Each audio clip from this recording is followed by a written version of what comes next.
If God does not judge us by our mistakes and sin, why do you keep on judging other people of their past and their sins?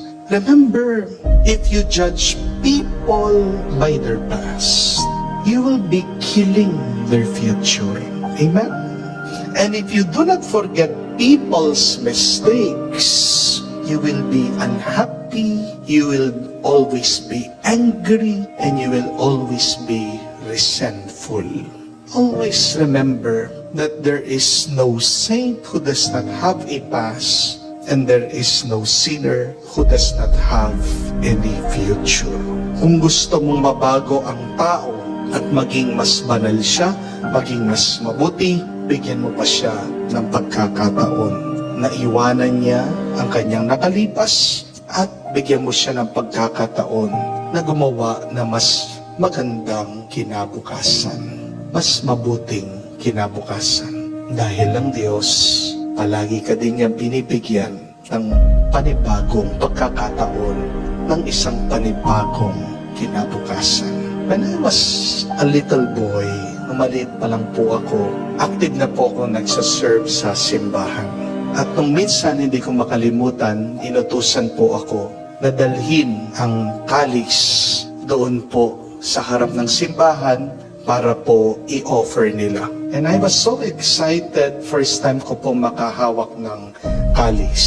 Pagkaliit-liit ko, talagang iniingatan ko na hawakan at hindi mahulog itong kalis.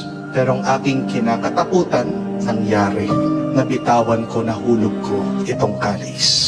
At anong nangyari? Ito pong malaking hostya na nandun sa kalis ay nahulog, nagpagulong-gulong sa lupa. Ibig sabihin, nadumihan. Nung nahulog, I was so horrified. Takot na takot po ako. Hiyang-hiya ako. So I was starting to look around. Patingin-tingin ako kung merong bang nakakita sa akin. Salamat sa Diyos, wala naman. Kaya anong ginawa ko? Pinulot ko po ang kalis, lalong-lalo na ang maduming hostya. Pinunasan ko ng konti. Sabi ko, wala pa naman 5 minutes. Siguro naman, wala namang bakterya. Nananalangin ako sa Diyos at nilagay ko po ulit doon sa kalis. Pero nung habang nagmimisa na, ako po'y nakukonsensya. Dahil hinawakan ito ng pari, pinagdasal, at nung communion na, sinubo niya sa kanyang bibig. Sabi ko, kung magkakasakit ang pari, kasalanan ko. Kaya habang nagmimisa, hindi ko po makalimutan, pinagpapawisan ako. Pero pagkatapos ng misa, lalo po akong pinagpawisan.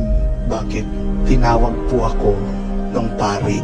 At alam ko na, doon niya sinabi, nakita kita kanina. Nung nahulog mo ang kalis, nung nahulog mong hostya, pagkatapos binalik mo pa. Sa tingin mo, kakainin ko yun? Hindi. Pero huwag kang mag-alala, sabi niya. Dahil nagkamali ka na, sana sa susunod, matuto ka na. Sana butihin mo ang paghawak ng kalis para hindi na maulit na mahulog at hindi na maulit din na madumihan ang hostya. You know what, my dear friends? I was so grateful of that priest because of his understanding, because of his love and forgiveness. Alam niyo po kung pinagalitan ako nung pari noon, baka sa tingin ko, hindi na ako nagpali. One reason why I wanted to become a priest, because I always remember that kind priest who forgave me of my sin, of my mistake. Kaya mga kapatid, sana magdasal tayo na huwag nating husgahan ang mga tao sa kanilang nakalipas. Huwag din sana nating tandaan ang pagkakamali ng ibang tao. Dahil hindi nakakatulong yan sa atin at hindi rin yan nakakatulong sa kanila.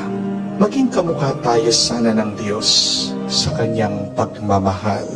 Kung uunawain natin at patatawarin ang pagkakamali ng ibang tao, mas darami pa ang mga taong magiging mas mabuti at magpapakabanal. Tanong ko po, kayo, perpekto ba kayo? Di ba hindi? So kung hindi ka perpekto, bakit hinahanapan mo maging perpektong iba? Perpekto ba kayo? Wala ba kayong pagkakamali? Siguradong meron. Bakit hindi mo kayang mapatawad at makalimutan ang nakalipas at pagkakamali ng iba?